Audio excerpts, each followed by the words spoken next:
This is a homage beat.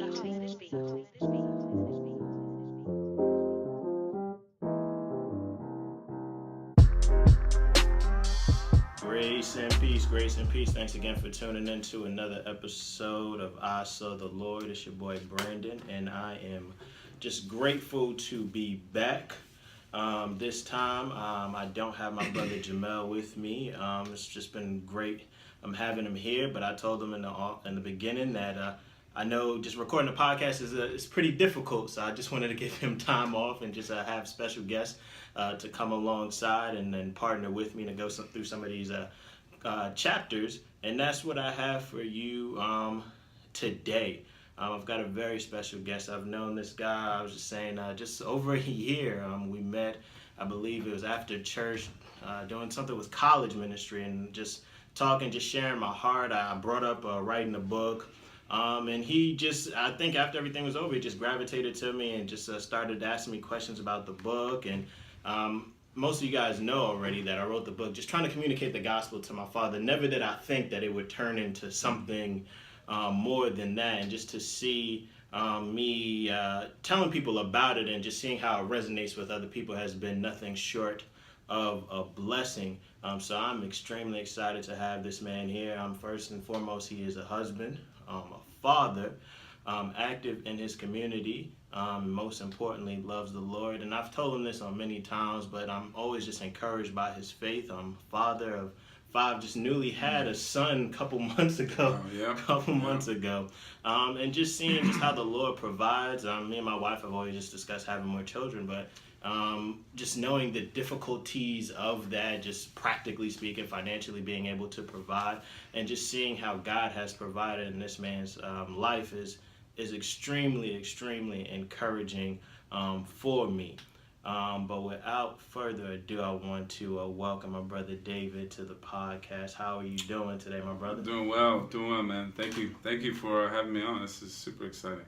I'm glad you're here. Yeah. Like I said, just I don't know if you remember that time when we met after Sandy was doing his introduction. Oh, yeah. Because like I said, it's 2018. That must have been like 2016 or something like that. I don't remember. It's been a minute. Yeah, it's been a minute. And I think that was even before I had started the podcast. Yeah, you hadn't started it. You were going to, but you did the book. So, yeah, I mean, when we first connected, like I was impressed with the book and even the content of, because it was so conversational, because it really connected with people.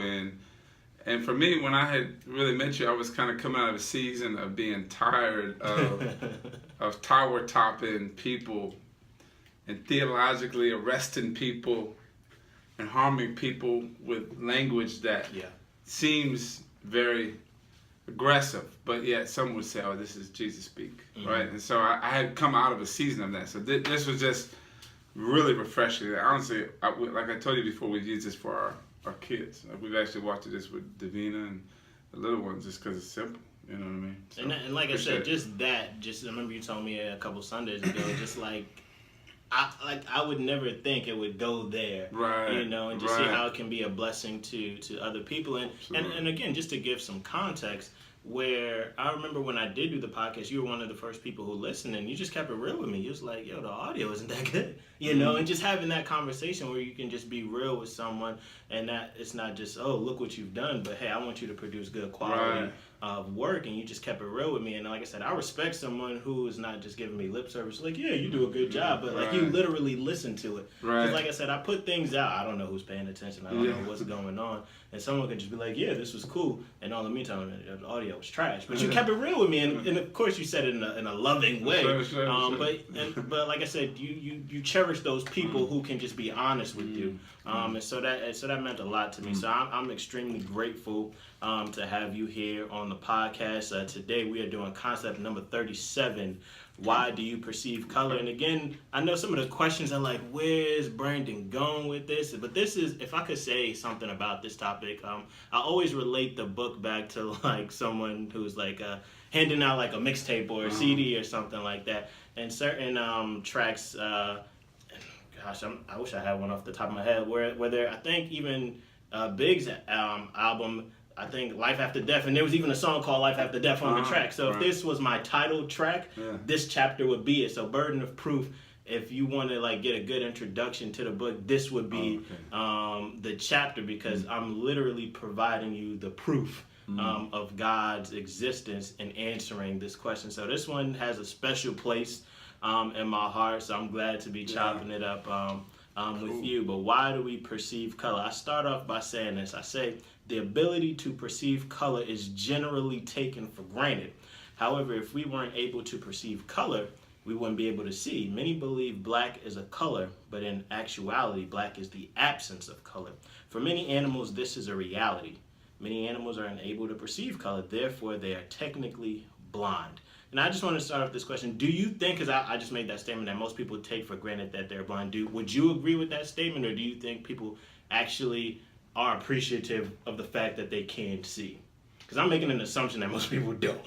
Right, and this is out of the premise of that you're comparing to animals being able to perceive color, and like animals being technically blind. Mm-hmm. Like, I wish I wouldn't say bats. I think that's one that comes to my mind. But I think there's other animals that technically can't see. And I make the point further down that it's not essential to our survival. But just like I said, just starting off the first question, I'll just make it even plain. Have you taken for granted that you can see, let alone other people? Right, yeah. No, we do. Yeah, and I definitely have. I think definitely... I don't even think most people probably realize that. And that's an actual real thing. Like, I've heard of that, or I've even heard of it said, like, dogs are colorblind or something like that. But to the degree an animal can't see, I haven't. But even me personally, I've taken my sight for granted, and I just think that's just out of my own pride, you know, just in my own desire to see what I want to see when I want to see it. You know what I mean? So. And like I said, the reason that I bring that up, because sight is just something that we think we deserve, something that we think we merit, when it's like, no, you don't actually merit this sight. Yeah. So I'm kind of setting the sight itself is a gift. Exactly. So I'm like setting the read up just to think, because like I said, most of us, we don't even think on these things. We just take it for granted. And I say this is a remarkable fact, because the ability to see is not essential to survival. Like, if I were to say, what are the essential organs that we need? We need our heart, we need our lungs, we need our brain. There's certain things that are essential to our survival. Your eyes aren't one of them. Right, no. You don't need them. And I say this indicates something significant. It indicates that men are naturally intended to see and witness things. Men don't simply hear, touch, smell, and taste things. Men are visual.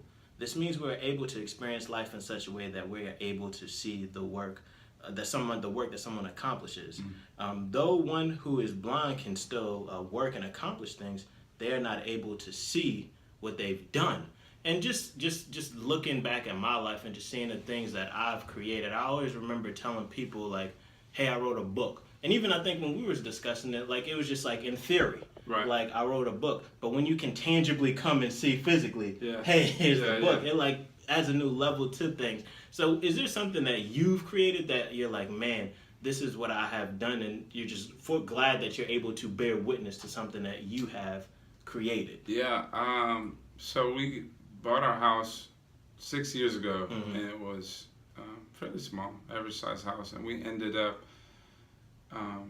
living in it while we were renovating it, and then also we ended up later adding on to it, and my folks moved in, and so kind of ended up being the general contractor for that, and had to go through. I did some of the demo, I did some of the trim work, did some of the painting. I jumped in and out where I could, and we ended up adding on almost. It ended up being almost doubling the size of our house. And my mom and stepdad kind of moved in, so that was definitely that was something that we created that we, you know.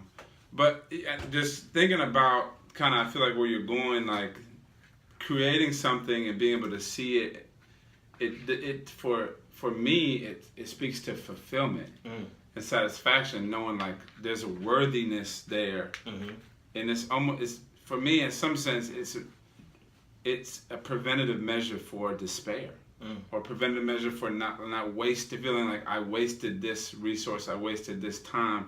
If I can actually invest in something and see it come out, I'm like, okay, that was worth this sacrifice. It was worth these long nights. It was worth being away from my wife. It was worth all of this. I produced this thing, and now it's being used this way. So I think tying back to that fulfillment and satisfaction of wanting our life to be meaningful is probably a lot of the reason why, we look at something we created, we want to be able to put our eyes on it and see how it turned out. But you said something super powerful. You could see something, fulfillment.